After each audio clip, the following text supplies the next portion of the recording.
അഖില Kerala Cheramar Hindu Mahasabha Idukki union സമ്മേളനം കട്ടപ്പനയിൽ നടന്നു. കട്ടപ്പന മിനി സ്റ്റേഡിയത്തിൽ നടന്ന സമ്മേളനം Idukki M P advocate Dean Kuriakose ഉദ്ഘാടനം ചെയ്തു. സമ്മേളനത്തിന് മുന്നോടിയായി കട്ടപ്പന ടൗൺ ഹാളിൽ നിന്നും ആരംഭിച്ച പ്രകടനം ടൗൺ ചുറ്റി മിനി സ്റ്റേഡിയത്തിൽ സമാപിച്ചു. നിരവധി പ്രവർത്തകർ പ്രകടനത്തിൽ പങ്കെടുത്തു. മുന്നോക്കക്കാരുടെ ഒപ്പമെത്താൻ പിന്നാക്കക്കാരനെ നിയമനിർമ്മാണത്തിലൂടെ കൈപിടിച്ചുയർത്തിയ ആദിയർ ജനതയുടെ അധസ്ഥിതന്റെ മക്കളുടെ അവകാശങ്ങൾ അന്വർത്ഥമാക്കിയ ഭരണഘടനാ ശില്പി ഡോക്ടർ ബി.ആർ. അംബേദ്കറുടെ വിപ്ലവ ആദർശങ്ങൾ ഉൾക്കൊണ്ടുകൊണ്ട് ദളിത് സമൂഹ വിഷയങ്ങളിൽ തുടർന്ന് നടന്ന പൊതുസമ്മേളനം Idukki M P advocate Dean Kuriakose ഉദ്ഘാടനം ചെയ്തു.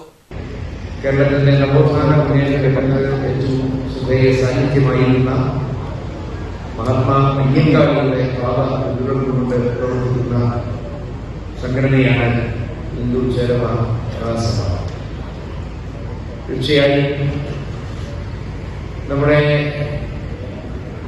രാജ്യം ഒരു ജനാധിപത്യ രാജ്യം എന്ന നിലയിൽ ഏറെ പേര് കേട്ടിട്ടുള്ള അല്ലെങ്കിൽ ലോകത്തിന് മുന്നിൽ മാതൃകയാണ്.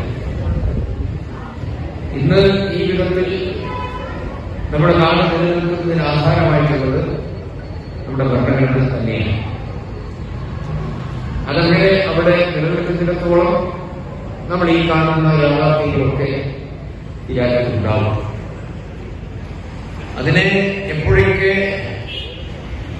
നമസ്കരിക്കപ്പെടുന്നുവോ അല്ലെങ്കിൽ അതിനെ ഇല്ലാതെയാക്കുന്ന തരത്തിലേക്ക് കാര്യങ്ങൾ മാറ്റപ്പെടുന്നുവോ മാറ്റി നിർത്തിപ്പെടുന്നുവോ അന്ന് മുതൽ ഈ രാജ്യം ഇങ്ങനെ അല്ലാതെയായി മാറും എന്നതാണ് യഥാർത്ഥമായ എം.എം. മണി എം.എൽ.എ. സമ്മേളനത്തിൽ മുഖ്യപ്രഭാഷണം നടത്തി. ഏത് സമൂഹത്തെ ഏത് സമുദായത്തെ പ്രതിരോധിക്കാനും സംഘടനയില്ലാത്ത ഒരു സംഭവമില്ല.